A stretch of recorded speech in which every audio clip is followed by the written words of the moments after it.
Good morning बच्चों, कैसा हो आप सब लोग। I hope you all are fine. My name is Kripali Sisangiya and welcome to Saraswati group of institute. बच्चों, अगले वीडियो लेक्चर में मैंने ऑब्जेक्टिव पेपर की पेपर स्टाइल को आपको एक्सप्लेन किया था और राइट और उसमें से कई क्वेश्चन आंसर भी आपको यहाँ पे बोर्ड पे लिखकर दिखाए थे कि कैसे कैसे क्वेश्चन आंसर आ सकते हैं।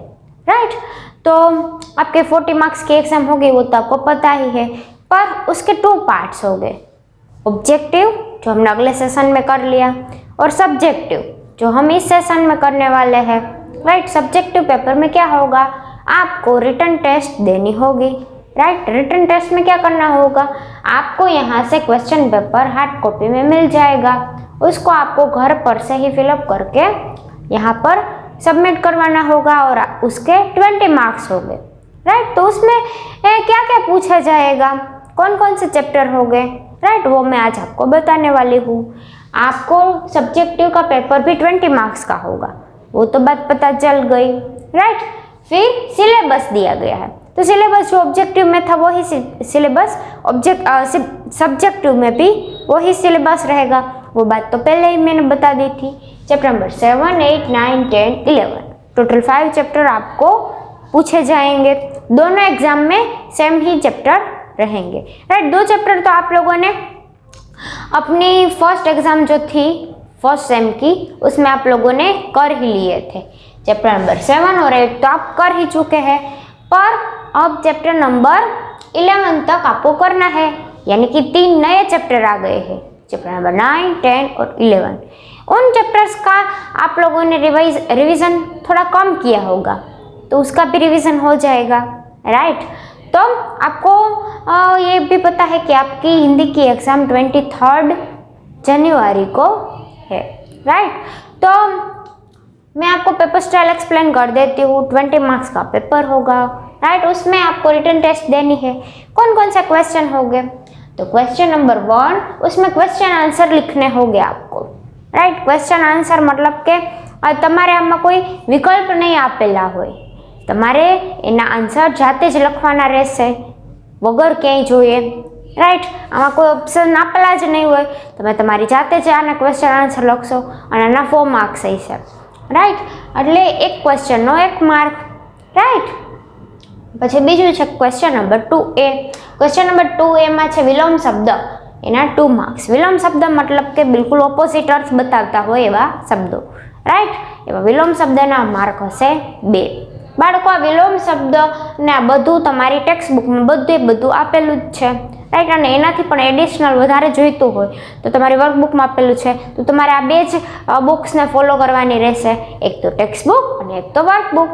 રાઈટ, તો આમાંથી 2માંથી તમારે રીડ કરવાનું રહેશે। તો આ 2 ને કડકડાટ 5 ચેપ્ટર કરી નાખવાના રહેશે। રાઈટ, પછી વિલોમ શબ્દ છે, પછી આવે છે क्वेश्चन नंबर 2B। संयुक्त व्यंजन से 2 नए शब्द बनाओ, उसके 2 मार्क्स। संयुक्त व्यंजन के बारे में आपको पता ही है, च और दूसरे च को ज्वाइन कर करके आपको नए नए शब्द बनाने होते हैं, उसे कहते हैं संयुक्त व्यंजन से नए नए शब्द बनाना। राइट, तो बच्चों आपको ऐसे संयुक्त व्यंजन से 2 नए शब्द बनाने हैं, वो आपकी टेक्स्ट बुक में ऑलरेडी दिए ही गए हैं और मैंने जब एक्सरसाइज को एक्सप्लेन किया था तब आपको बोर्ड पे पूरा का पूरा एक्सप्लेन कर ही दिया था। राइट, तो एना छे 2 मार्क। राइट, પછી આવે છે क्वेश्चन नंबर 2C, मतलब કે ત્રીજો सब पॉइंट, વર્ણમાલા પૂર્ણ कीजिए। વર્ણમાલાને પૂરી કરવાની છે।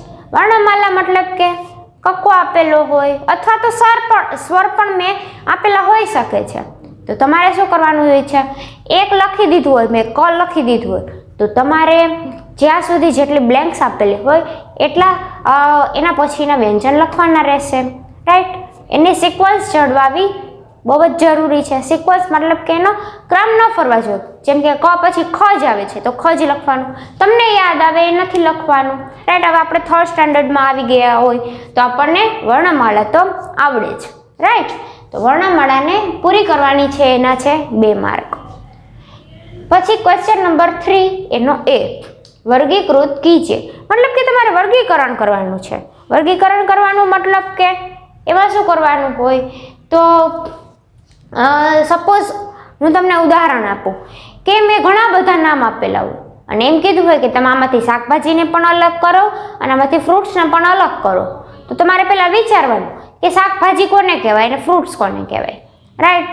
તો આ બે વિચારી લીધું પછી તમારે આ બધા નામ વાંચવાના. જ્યાં તમને પેલા શાકભાજી દેખાતું હોય બધા નામ પકડી અને શાકભાજીમાં લખી નાખવાનું અને જેટલા બાકીના બચે બધા ફ્રૂટ્સમાં આવતા હોય, રાઈટ? તો આને કહેવાય વર્ગીકરણ કરવું. બધા નામ સાથે આપેલા હોય પણ એનામાંથી આપણે થોડું થોડું અલગ કરવાનું, એને કહેવાય વર્ગીકરણ કર્યું, રાઈટ? તો એમાં વર્ગીકરણમાં આવી રીતના ક્વેશ્ચન નંબર 3 એમાં 3 માર્ક્સ હશે. તમારે ખાલી શબ્દ જ લખવાના છે, એ પણ જોઈને, મોઢે તો કંઈ લખવાનું જ નથી. હા, બસ ખાલી એટલું વિચારીને લખવાનું છે કે આને શાકભાજી કહેવાય અને ફ્રૂટ્સ કહેવાય, રાઈટ? આવું તમારી એક્ટિવિટીમાં આપેલું છે બાળકો, રાઈટ? આ તમે 5 ચેપ્ટર જોયા ને જે સિલેબસના, એમાંથી એકાદા ચેપ્ટરની એક્ટિવિટીમાં આપેલું છે આવું વર્ગીકરણ, રાઈટ? આવી એક્ટિવિટીમાં તમે જોશો ને આપણી ચેપ્ટર નંબર 11માં આવે છે, રાઈટ? આવું વર્ગીકરણ. ઓલી પઝલ ગેમ છે એમાં કેવું વર્ગીકરણ છે એ જોઈ લેજો એટલે તમને ખ્યાલ આવી જશે કે વર્ગીકરણ કોને કર્યું કહેવાય, રાઈટ? એના 3 માર્ક્સ છે. પછી આવે છે ક્વેશ્ચન નંબર 3B. 3Bમાં શું છે? શબ્દો કે અર્થ લીખીએ. શબ્દો કે અર્થ લીખીએ મતલબ કે શબ્દોના અર્થ લખવાના છે તમારે. જે તમે હું ચેપ્ટર સમજાવતી ત્યારે તમને હું એ શબ્દાર્થ લખીને આપતી, રાઈટ? તો એ શબ્દાર્થના અર્થ અને શબ્દાર્થ તમે CWમાં લખતા હતા, રાઈટ? તો એ કેમાંથી લખતા હતા? તમે તમારી ટેક્સ્ટબુકમાંથી જ લખતા હતા, રાઈટ? અને અમુક હાર્ડવર્ડ હું તમને જાતે ફાઇન્ડ આઉટ કરી અને એના મિનિંગ લખીને આપતી હતી, રાઈટ? તો એ બધા તમે CWમાં લખેલા જ છે, રાઈટ? એમાંથી નો રીડ કરો અને તમે તમારી ટેક્સ્ટબુકમાંથી પણ રીડ કરી લો તો પણ આવી ગયું. અને જે એડિશનલ હાર્ડવર્ડ છે એ તમારે રીડ કરવા હોય તો તમારે CW તો છે જ, રાઈટ? તો તમારે તમારા આ બધા હાર્ડવર્ડ એટલે કે આપણા શબ્દાર્થ પાકા કરી લેવાના છે. એના પણ 3 માર્ક છે. તો બાળકો એમાં હું તમને રૂઢિપ્રયોગના અર્થ પણ આવે છે આપણે શબ્દાર્થમાં, તો એ પણ પૂછી શકું છું, રાઈટ? તો એ પણ તમારે કમ્પ્લીટલી રીડ કરવાના આવશે. પછી આવે છે क्वेश्चन नंबर 4, क्वेश्चन आंसर. मतलब कि एक बड़ा सा क्वेश्चन होगा, उसके 4 या 5 लाइन आपको लिखनी होगी. एक ही क्वेश्चन होगा, राइट?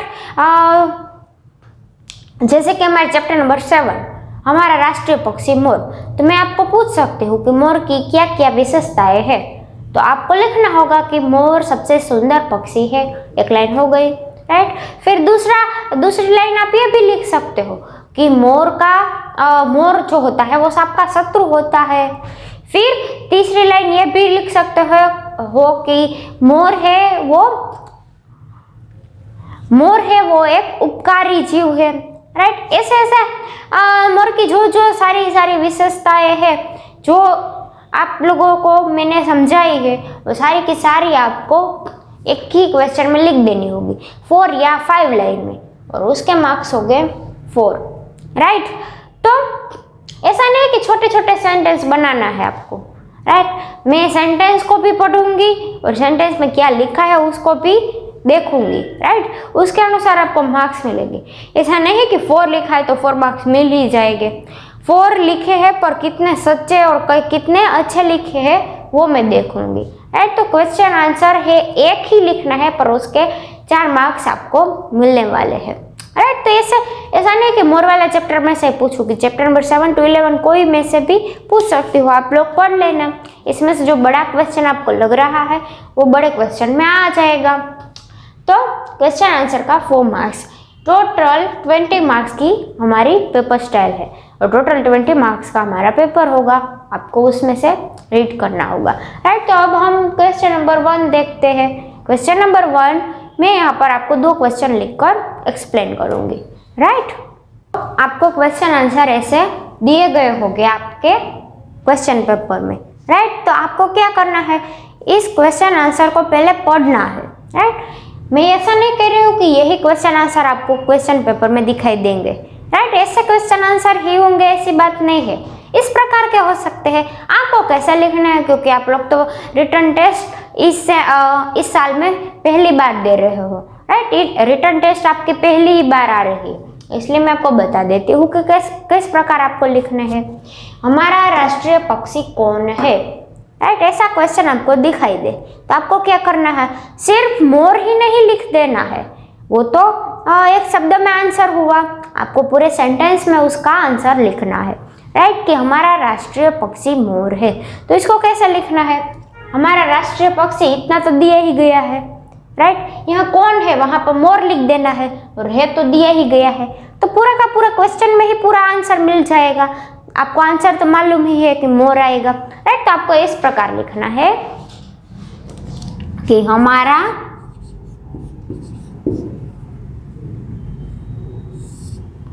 राष्ट्रीय पक्षी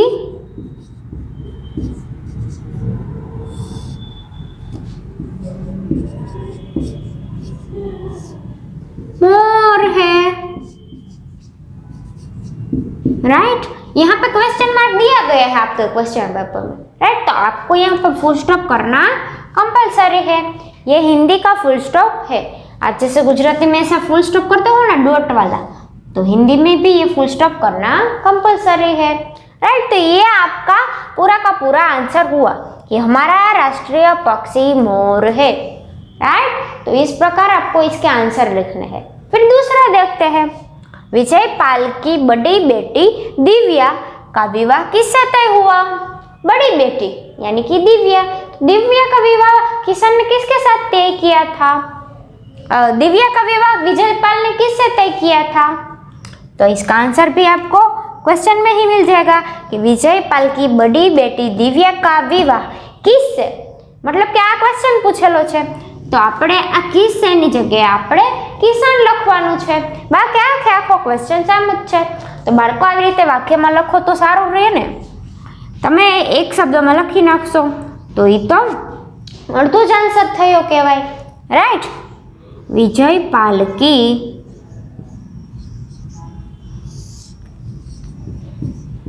बड़ी बेटी, यहां तक तो दिया ही गया है, राइट। दिव्या का विवाह ये भी दिया गया है,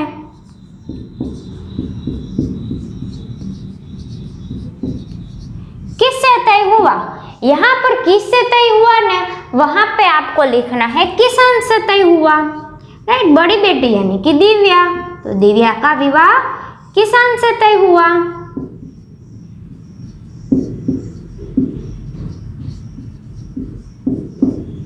राइट। तो ये थे क्वेश्चन के आंसर, राइट। हुआ के बाद आता है फुल स्टॉप, तो ये फुल स्टॉप करना भी कंपलसरी है बच्चों, राइट। तो देख लिया आपने दो क्वेश्चन, इस प्रकार आपको इसके आंसर पूरे सेंटेंस में लिखने होंगे, राइट। ऐसे कुल 4 क्वेश्चन आंसर आपको दिखाई देंगे आपके पेपर में, वो 1 लाइन में ही उसके आंसर आ जाएंगे, मतलब कि एक वाक्य में ही आपको उसके आंसर देने होंगे, राइट। तो આવી રીતના क्वेश्चन आंसर હશે, राइट। तो क्वेश्चन आंसर के बाद आता है विलोम शब्द, राइट। क्वेश्चन नंबर 2 ए में है विलोम शब्द। विलोम शब्द मतलब के ऑपोजिट शब्द, बिल्कुल ऑपोजिट आएंगे उसके अर्थ अंदर, और यहाँ पे आपको क्रॉस की साइन दिखाई दे रही है, राइट। क्रॉस की साइन मतलब के आपको बिल्कुल उल्टा करना है, राइट। विलोम शब्द में क्रॉस की साइन आएगी, और जब समानार्थी शब्द होगा तो इज इक्वल टू मतलब के આવી રીતે બરાબરની, રાઈટ। કે એક જ લાઈન આવી રીતના આપેલી છે, ડેશ આપેલો હશે, રાઈટ। તો નિશાની જોઈને આપણને ખબર પડી ગઈ કે આ તો વિલોમ શબ્દ છે, રાઈટ। તો પહેલા અંદર આપેલું છે, પહેલો શબ્દ છે અંદર, તો અંદરનો વિરોધાર્થી શબ્દ શું થયો, બહાર, राइट। तो अंदर तो बाहर, तो हमें लिखना है बाहर। आपको 2 ही पूछेंगे, राइट, एग्जाम में। विलोम शब्द 2 मार्क में 2, पर यहाँ पर ज्यादा इसलिए लिखे हैं ताकि आपको प्रैक्टिस हो, जितने मार्क्स हो गए उतना ही पूछा जाएगा। फिर ऊंचा, तो ऊंचा का ऑपोजिट होता है नीचा। दिन, तो दिन का ऑपोजिट होता है रात, राइट। फिर धूप, धूप मतलब के तड़को, धूप तो छाव,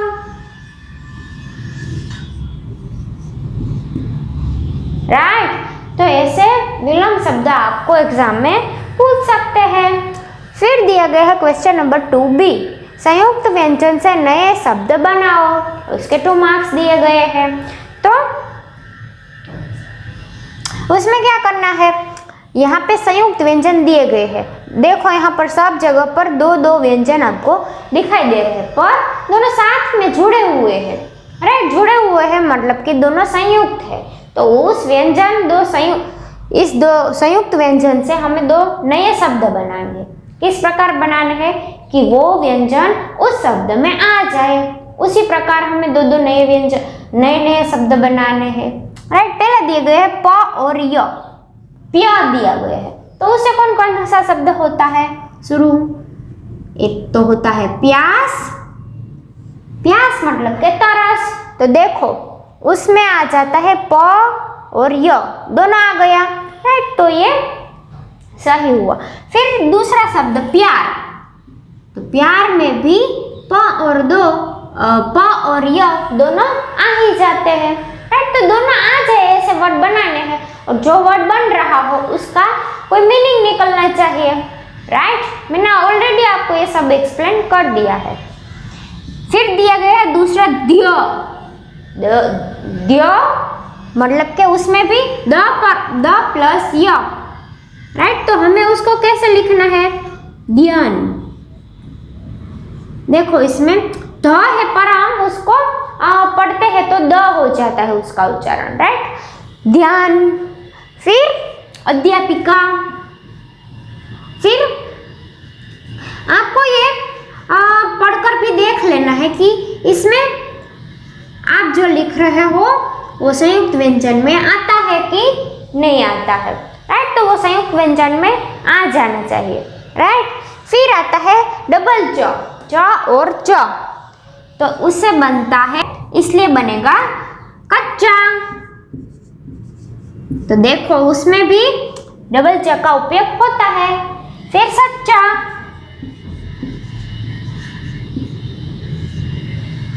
फिर डबल म दिया गया है, ये भी एक व्यंजन ही है। तो डबल म है तो चम्मच।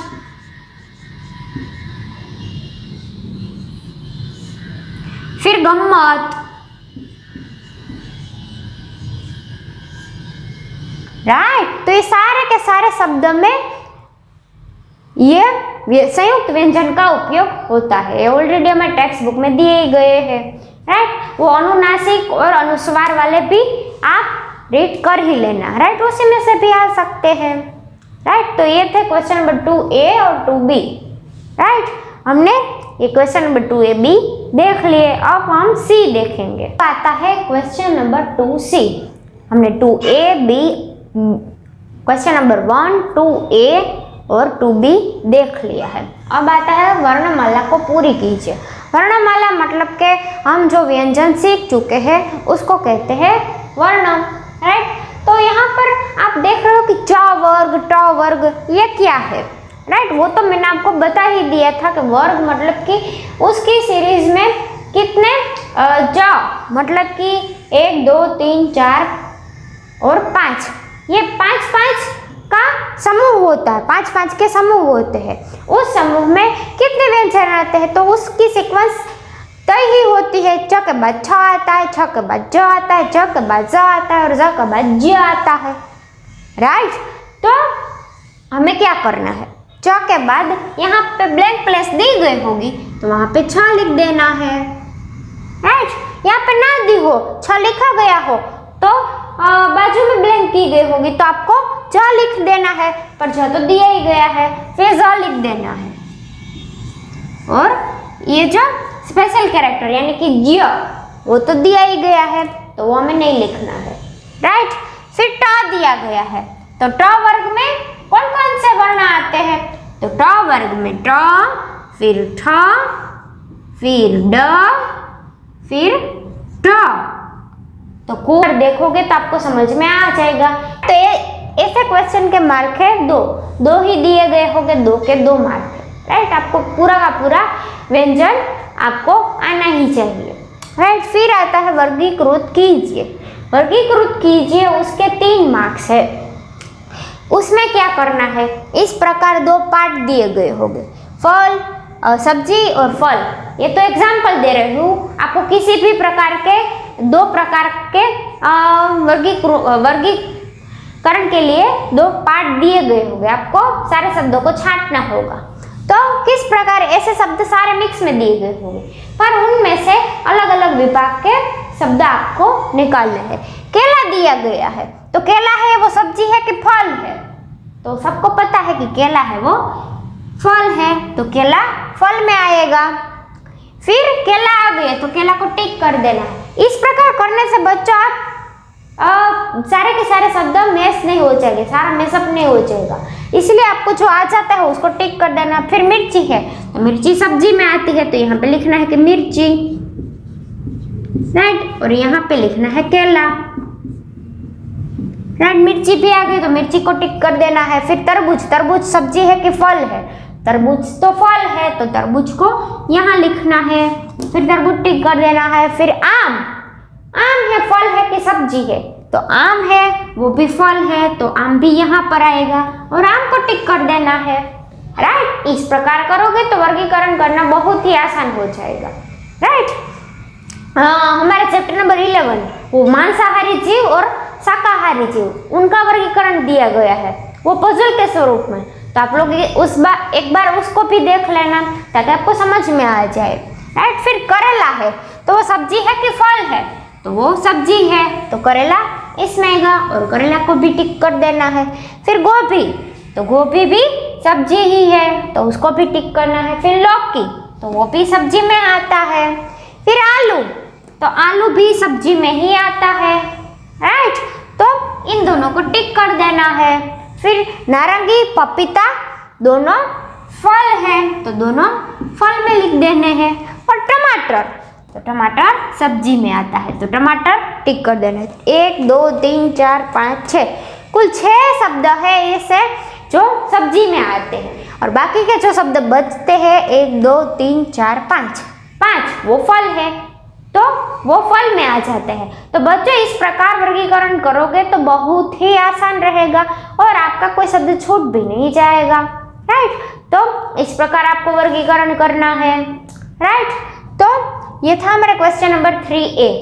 क्वेश्चन नंबर 3B है शब्दार्थ के अर्थ लिखो, मतलब कि वो जो आपकी टेक्स्ट बुक में ये चैप्टर 7 8 9 10 11 उसमें जितने शब्दार्थ दिए गए हैं उसको आपको अच्छे से लर्न कर लेना है, राइट, ताकि उसमें से जो सारे शब्दार्थ है जो मैंने आपको ऑलरेडी करवा दिए हैं, राइट, उसको मैं यहाँ पर लिखूंगी, आपको समझाऊंगी, तो उसका कोई मीनिंग ही नहीं, क्योंकि मैं ऑलरेडी आपको ऐसा समझा चुकी हूँ, राइट। और आपके प्रैक्टिस पेपर में भी मैं शब्दार्थ दूंगी ही आपको, राइट। तो आपको शब्दार्थ अच्छे से समझ में आ जाएंगे कि किस प्रकार मैंने आपको शब्दार्थ पूछे होंगे, राइट। तो शब्दार्थ के बाद आता है क्वेश्चन नंबर 4A। तो क्वेश्चन नंबर 4A में क्या है कि क्वेश्चन नंबर 4 सिर्फ 4 ही है, राइट। तो क्वेश्चन नंबर 4 में क्या होगा, आपको एक बड़ा सा क्वेश्चन दिया गया होगा, आपको उसको लिखना होगा 4 या 5 लाइन में, राइट। मैंने ऑलरेडी आपको पेपर स्टाइल एक्सप्लेन की तब बता ही दिया था कि एक बड़ा क्वेश्चन आएगा आपके पेपर में, आपको उसे एक्सप्लेन करना होगा, राइट। यानी कि आपको 4 या 5 लाइन लिखनी है और उसके 4 मार्क्स है आपको, राइट। तो हमारे जितने चैप्टर है उसमें से आपको ऐसा बड़ा क्वेश्चन जो लग रहा है वो पढ़ लेना, राइट। बड़ा ना हो तो भी सारे के सारे क्वेश्चन आंसर लर्न कर लेना, राइट, ताकि छोटे क्वेश्चन भी आ जाए और बड़े क्वेश्चन आंसर रीड करोगे तो आपको छोटे क्वेश्चन आंसर तो आ ही जाएंगे, राइट। तो ये था हमारा सब्जेक्टिव पेपर, राइट। उसको मैंने आपको एग्जाम्पल दे देकर समझा दिया है और प्रैक्टिस करने के लिए प्रैक्टिस पेपर भी भेज रही हूँ आज PDF में, राइट। तो उसको अच्छे से आप फिलअप करना ताकि आपको सब्जेक्टिव पेपर लिखने में कोई दिक्कत ही ना रहे, राइट। तो अब मिलते हैं अगले वीडियो लेक्चर में, तब तक के लिए bye bye, all the best for your exam.